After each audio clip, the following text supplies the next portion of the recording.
My name is Nathan Cole, and I have always believed the holidays should feel like home. Every December, our house smelled like cinnamon and roasted chicken. My wife, Diane, strung lights across the dining room while her mother, Aunt Bee, and my sister Paula argued cheerfully over who made the better sweet potato pie. Those dinners were loud, warm, and full of laughter. That December evening started the same way. 15 people around a long table, wine already flowing, my brother-in-law Frank Midstory. I sat at the head of the table, quietly grateful. The year had been hard in ways I hadn't told anyone. But right then, with candles flickering and voices overlapping, I felt something close to peace. I should have noticed Diane checking her phone under the table. I should have caught the glance she exchanged with her best friend, Carla, who had been unusually quiet all evening. But I didn't. I was pouring wine for Paula when Diane stood, tapped her glass, and cleared her throat. Everyone looked up. She smiled at the room like someone with an announcement ready. I smiled too, expecting something warm. I was completely wrong. "I have something I want everyone to hear," Diane said. Her voice was steady, almost rehearsed. The table went quiet. Aunt Bee set down her fork. Frank stopped mid-sentence. Paula looked at me with curiosity, and I gave her a small shrug because I had no idea what was coming. Diane looked around slowly, making sure every pair of eyes was on her. Then she looked at me, not with sadness, not with regret, with careful confidence I had never seen in her before. "Nathan and I are getting a divorce," she said clearly. "I've already spoken to a lawyer. I wanted everyone to know together, so there's no confusion later." The room went completely still. Paula's mouth opened slightly. Aunt Bee reached for her water with a shaking hand. Carla did not look surprised at all. My chest went tight. The candles kept flickering. The Christmas music from the kitchen suddenly felt absurd. I looked at Diane and waited for her to sit down. She didn't. She stood with her hands folded, watching the room react. That was when I understood this was not just an announcement. It was a performance. And I was the audience she most wanted to hurt. I did not raise my voice. I did not knock over my glass or demand an explanation in front of 15 people. I simply nodded once and looked down at my plate. That silence seemed to confuse Diane. I think she expected tears, anger, or begging. Instead, I set my napkin beside my plate and said, "All right," just those 2 words.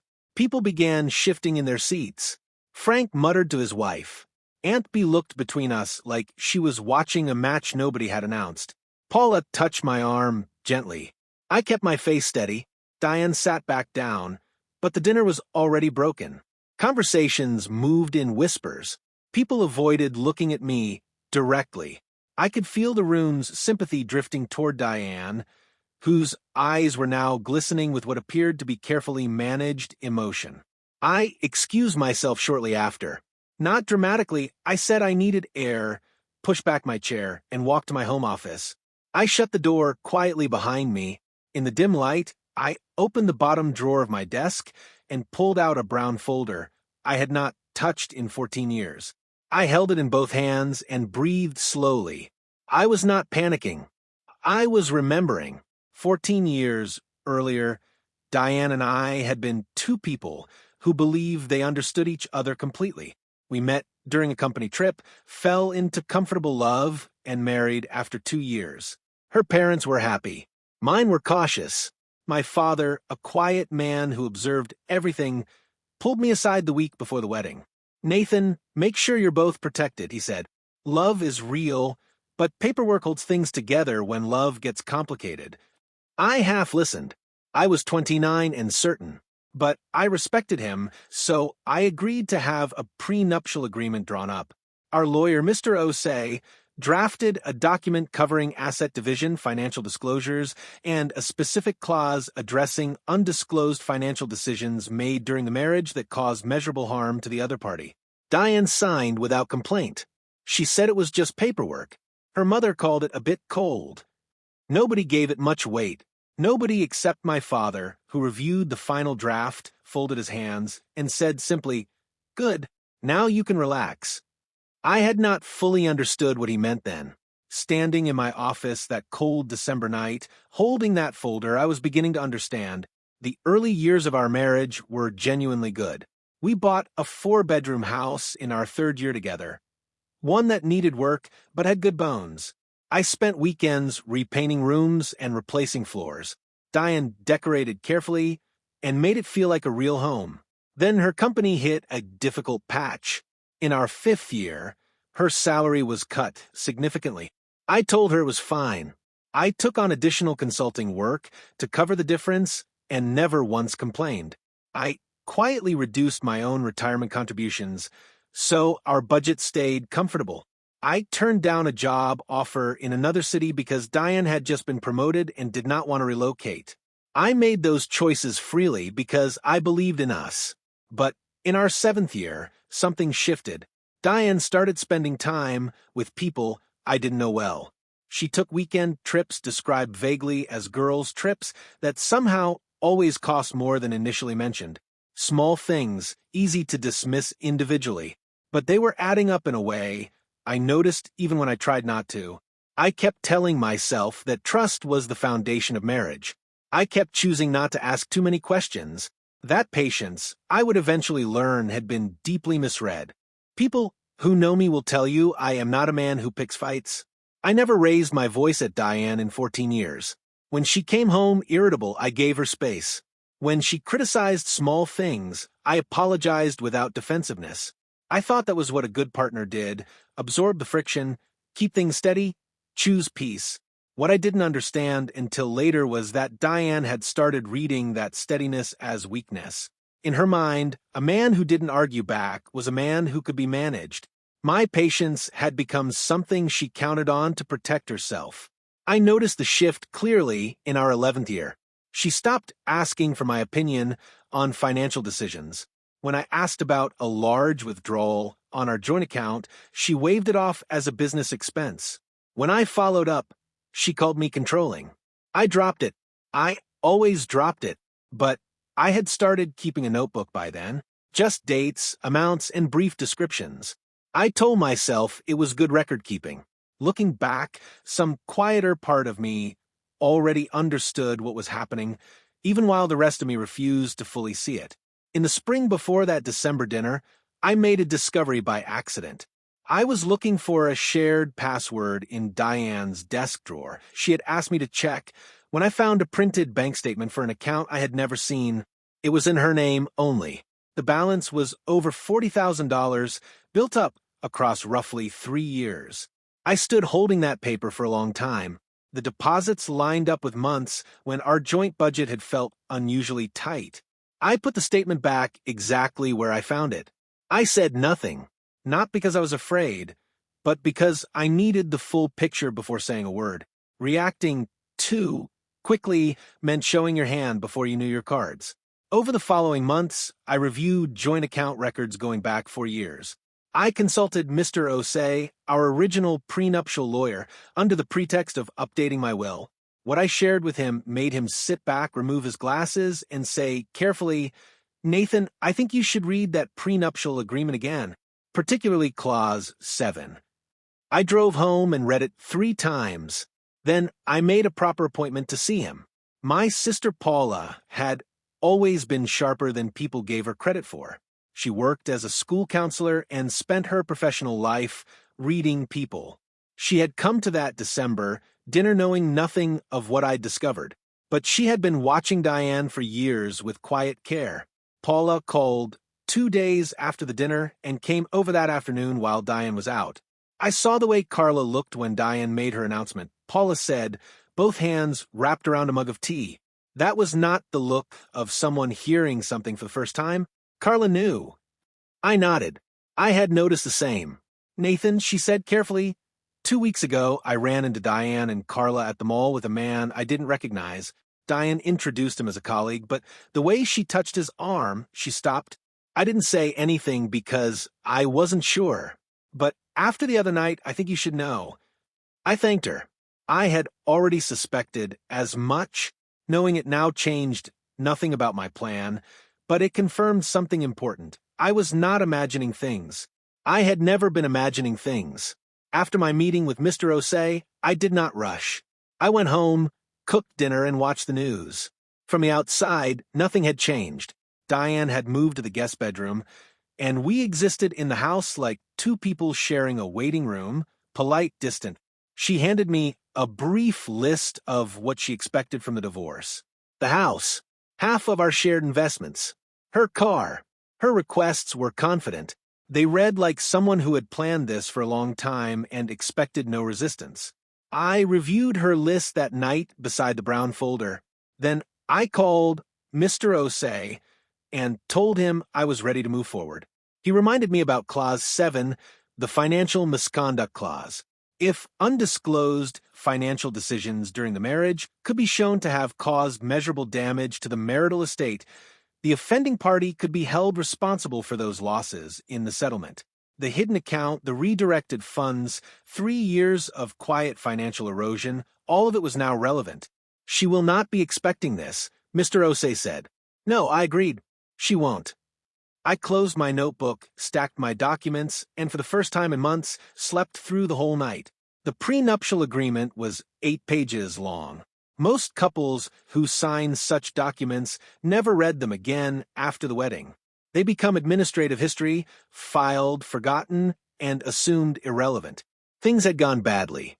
Clause 7 had been my father's specific request. He had read the draft and asked Mr. Osei to include language protecting against financial betrayal during the marriage. Diane's family found it slightly offensive. Her mother called it cold. Diane shrugged and signed anyway. The clause stated plainly that if either party redirected shared marital funds into undisclosed personal accounts or made major financial decisions without the other party's knowledge or consent, those actions would constitute a breach of the agreement. In a divorce settlement, that breach would entitle the harmed party to recover those losses in full before any remaining assets were divided equally. $43,000 redirected over 3 years. Business expenses that were never business expenses. Joint account money moved into a private account Diane had never mentioned. Mr. Osei had the documentation cross-reference statements, a clear and traceable paper trail requiring no interpretation. It simply needed someone to follow it carefully. Mr. Osei was very good at that. Diane grew more confident in the weeks after her announcement. I could see it in how she moved through the house, the way she spoke to me, briskly, practically without sentiment. She had consulted her own lawyer, a sharp woman named Ms. Osei, and her expectations for the settlement were clearly still high. She asked me once over morning coffee whether I had found a lawyer yet. I told her I was working on it. She nodded with the expression of someone who believed she was already 3 steps ahead. Her family closed ranks around her. Aunt B called twice hoping things could stay civilized. Frank stopped returning my messages. A neighbor who had known us both for 6 years seemed to have chosen a side without anyone asking him.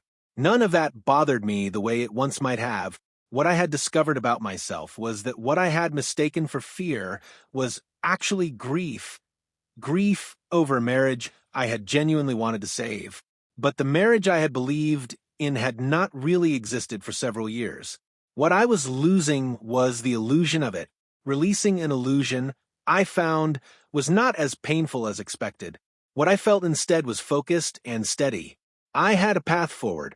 I was walking it. Word spreads fast in a family, and faster still when someone shapes the story first. By the second week of January, Paula had heard that most of the family believed I had been emotionally absent for years, that Diane had carried the marriage alone. I was reportedly described as someone who never communicated and put work above everything. These were not complete inventions, but they were shaped to make my quietness look like coldness and my stability look like neglect. One evening, Paula arrived unannounced with takeout and visible anger. Aunt B is telling people you barely spoke to Diane for the last 2 years, she said. I opened a container and handed her a fork. People believe what makes a clean story. I said, doesn't that bother you? It used to, I said honestly. But the truth doesn't need defending out loud. The documents will speak clearly enough. Paula studied me. Then she sat down, opened her container, and said, You know something they don't you? I smiled. Eat your food, Paula. She did. but she kept watching me with that careful look that said she already had a good idea of the answer. In the third week of January, Mr. Osei and I sat together across his wide desk as he walked me through everything he had confirmed. The hidden account had been opened 6 months into our 11th year of marriage.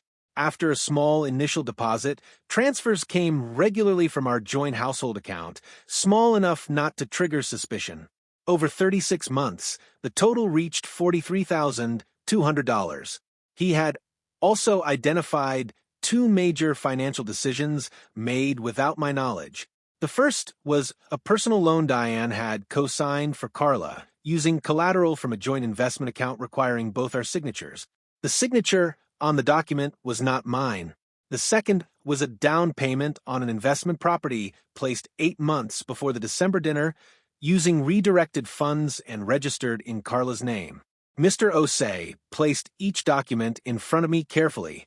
He did not editorialize. He let the evidence speak. When he finished, I asked how long it would take to formalize our response to Diane's settlement proposal. He said 2 weeks with my authorization that day. I gave it. I signed where required.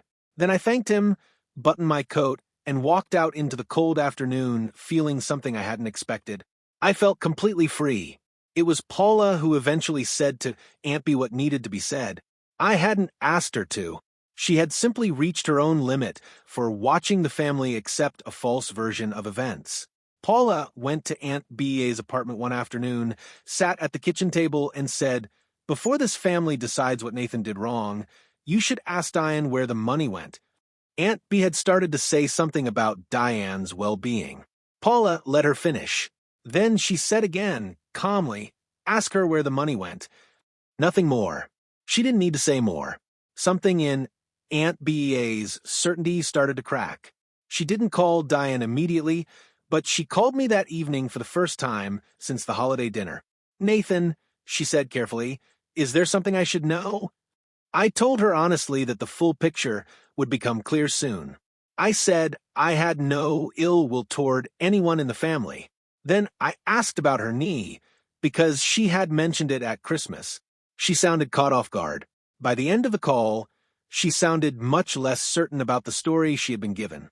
The confidence that had made her so comfortable in December was no longer sitting easily.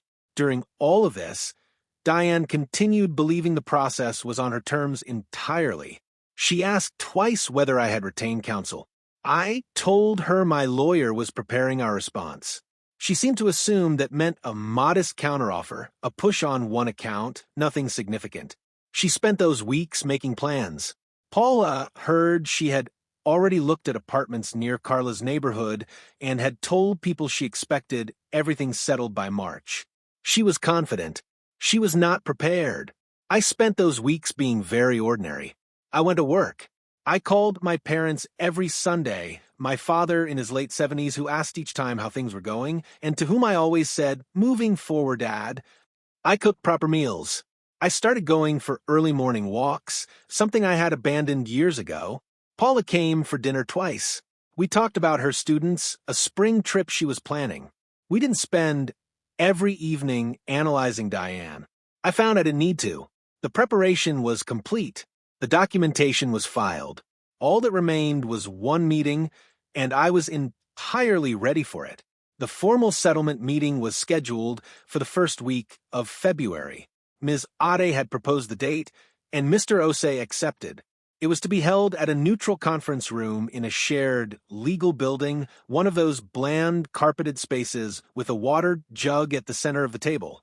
In the days before the meeting, I watched Diane move through the house with the energy of someone who had already mentally left. She had packed several boxes and taken down photographs. The house looked like something being prepared for sale, which she assumed it would be. The night before, I sat in my office and went through everything one final time. Each document, each statement, each date, and figure Mr. Osei and I had assembled. Not because I was nervous, I did it the way a careful person checks their work before submitting, methodically without drama. At one point, I looked at the brown folder my father had insisted on 14 years ago. I thought about him saying that paperwork holds things together when love gets complicated. I had not fully understood that lesson when he taught it. I understood it completely now. I closed the folder, turned off the lamp, and went to bed at a reasonable hour. We arrived at the conference room at 10 in the morning. I got there first with Mr. Osei beside me, his leather briefcase resting against the table leg. We sat on one side. The water jug sat untouched between us. Diane arrived 7 minutes later with Ms. Osei. She was dressed professionally and composed. She gave me a brief, neutral nod across the table. I nodded back. Mr. Osei folded his hands. The meeting opened with Diane's team presenting her settlement proposal. Ms. Osei read through it methodically. The house to be sold, proceeds split 60-40 in Diane's favor. Investment accounts divided equally. Her car and personal savings remaining hers. Mr. Osei listened without expression. When Ms. Osei finished, he said, "Thank you. Before we respond, we'd like to introduce documentation directly relevant to the settlement terms." He opened his briefcase and began placing documents on the table one at a time. I watched Diane's face as she read the heading on the third page. Something changed, a small tightening around her eyes, a stillness replacing the confidence she had walked in with. Ms. Osei leaned over and read alongside her client. Then Ms. Osei reached for the water jug. That small gesture told me everything I needed to know about how the next hour would go. Mr. Osei spoke clearly and without emotion. He explained Clause 7 of the prenuptial agreement, what it covered, and under what conditions it applied. Then he laid out the evidence document by document. The undisclosed account, $43,200 accumulated over 3 years. Deposits transferred from our joint account. The loan co-signed for Carla using joint collateral without my knowledge, bearing a signature that was not mine. The investment property purchased with redirected funds, registered in Carla's name. Ms. Osei asked for time to review. Mr. Osei said of course. He refilled his water glass and waited. Diane did not look at me once. At one point she whispered something to Ms. Osei. Ms. Ade's answer was short and clearly not what Diane had wanted to hear. When Ms. Osei looked back up, she said, "We will need to consult before responding formally." Mr. Osei nodded. Of course. I'd note that under Clause 7, the harm caused to the marital estate is documented and quantifiable. Our position is that those funds be returned in full before any asset division occurs. We're prepared to be reasonable about timeline. But the clause applies, and its application is not something we intend to negotiate. The room was very quiet after that. What happened after that meeting moved faster than I expected. Within 4 days, Mr. Osei received a formal response from Ms. Ade's office. The tone had changed completely. The 60-40 house split had disappeared. The claim of primary household contribution was quietly dropped. What Ms. Ade's response focused on now was mitigation, an acknowledgement that certain decisions had been made without full disclosure, paired with an argument that the amounts should be assessed differently. Mr. Osei recognized it immediately as a retreat. Then something I hadn't anticipated happened. Diane called me directly at 7 in the evening. I almost didn't answer. I did. She was not composed. Her voice was tight in a way I had never heard. Not angry, but genuinely frightened. She asked why I hadn't told her I had all of that information. I said I hadn't needed to. She asked if I had been planning this from the start. I told her honestly that I hadn't, that I had found the account by accident and simply followed the evidence. A long silence followed. Then she said, quietly, the property was supposed to be for our future eventually. I said nothing. That sentence, delivered with such apparent sincerity, told me more about how differently we had understood our marriage than anything else she could have said. Diane had spent months controlling the story. She had controlled the timing of her announcement, the audience, the framing. She shaped the family's understanding before I had said a single word in my own defense. She counted on my silence reading as guilt, and for a while it had worked. But a story built on missing information can only hold together as long as the missing pieces stay hidden. Once Mr. Osei's documentation entered the room, her version became impossible to maintain. The confidence she had walked in with was gone, because it rested on the assumption that I didn't know what I knew. Ms. Ade called Mr. Osei twice that week. Each call moved closer to our terms. The undisclosed funds were acknowledged. The co-signed loan was flagged as a potential legal matter Ms. Ade clearly wanted to avoid escalating. The investment property was described as under review. Through it all, I stayed quiet in the ways that mattered. I did not call family members to publicly correct the record. I let the process move. Paula told me Aunt B had called Diane directly and asked about the money. The call had not gone well for Diane. Frank had gone silent. Carla had stopped responding to Diane's messages for 3 days. The alliances that felt solid in December were becoming complicated. In the 4th week of February, Mr. Osei called to tell me Diane's legal team had submitted a revised settlement proposal. It was substantially different from the first.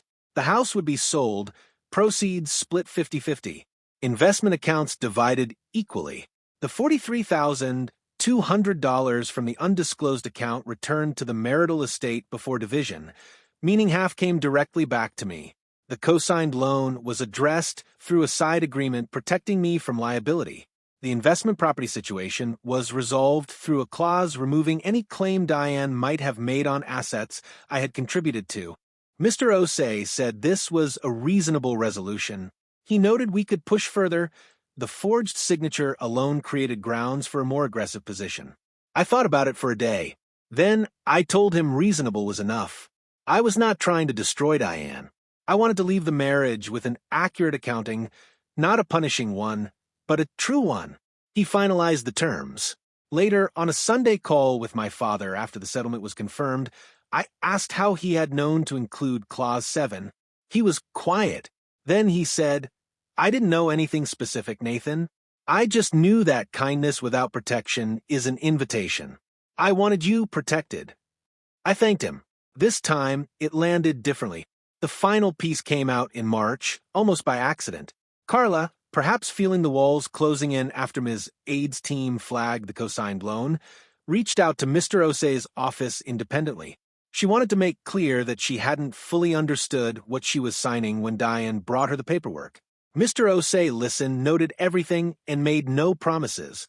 But what Carla said confirmed something we had suspected and couldn't yet prove. Diane had presented the joint account collateral to the loan officer as hers alone. She had told the officer her husband was aware. She had initialed a disclosure form stating both parties had been consulted. Mr. Osei shared this carefully in his office, gauging my reaction. I sat with it for a moment. The hidden account could perhaps be framed as poor judgment. The redirected funds were harder to excuse. But telling a loan officer your husband had been consulted when he hadn't was a deliberate spoken lie, not carelessness, a choice. I did not feel rage. I felt something cleaner, the sadness of finally understanding a person fully and realizing the understanding had come too late to change anything. I asked Mr. Osei to file Carla's statement with the documentation. Then I went home and made dinner. The divorce was finalized in the 2nd week of April. No courtroom drama, no final confrontations, just documents reviewed and signed, and a letter from Mr. Osei confirming the process was complete. The house sold quickly. I had already found a smaller rental 2 towns over, 2 bedrooms, a good kitchen, and a porch facing east. I moved in over 2 weekends with Paula's help, keeping very little of what had filled the old house. A few pieces of furniture, my books, a photograph of my parents at my grandmother's 80th birthday, the brown folder, which went into the top drawer of a new desk. Diane had taken most of what she initially requested, minus the adjustments the revised settlement required. I did not follow what she did next. I had spent enough of my life as an audience for a story that was not truthful about who I was. Aunt B called the week after finalization to apologize for assuming so quickly. I told her I understood. She asked if we could have lunch sometime. I said yes. I meant it. The family had only known what they had been given. People make sense of what they can see. What they couldn't see was what I had been holding quietly for months, waiting for the right moment. Spring came early that year. The porch on my new place faced the sun from 7 in the morning until noon. If I made coffee at 6:30 and sat outside by 7, I had almost 2 hours of warm light before the workday began. I started doing that every morning it didn't rain. It became the best part of my day. I took stock of things slowly without forcing it. I was 43. I had a job I was good at and a sister who came for dinner twice a month. I had a father who answered the phone every Sunday without asking more than I was ready to share. I had 14 years of experience understanding what I wanted from a partnership and what I would not accept again. That was not nothing. That was quite a lot. I had lost a marriage. I had not lost myself inside it. I think I had been in danger of that, of becoming someone defined entirely by patience and silence. But the past several months had reminded me that I was also a person who paid close attention and kept careful records. Those qualities had protected me. I called Mr. Osei in April to thank him. He said it was simply his job done well. I told him my father had originally sent me to him. Quiet man, Mr. Osei said, but he asked exactly the right questions. I laughed. Truest thing anyone had said about my father in years. The following December, Paula came to my new place for the holidays. Just the two of us and my parents, who drove up for 3 days. My mother brought sweet potato pie. My father brought a bottle of wine he had been saving for what he called a good occasion. He didn't explain what made this one good. He didn't need to. We ate at the kitchen table because the dining room table I'd bought was slightly too large for the space and nobody had fixed it yet. It was loud in the best way, Paula talking over my mother, my father offering quiet commentary, the radio playing from the counter. At one point my father raised his glass. To honest people, he said, "For words." My mother nodded. Paula raised her glass and looked at me. I raised mine. I thought about that holiday, dinner 12 months earlier, the frozen room, Diane standing with her prepared words and careful confidence. I thought about the brown folder and the clause no one at that table had ever heard about. I thought about the version of myself who had nodded once and walked away without argument. I had not won anything that night. I had simply refused to lose myself in it. Over the 12 months that followed, I learned the difference between a man who survives a storm by holding on and a man who rebuilds when the sky clears. I was the second kind. It just took everything falling away, for me, to finally see it.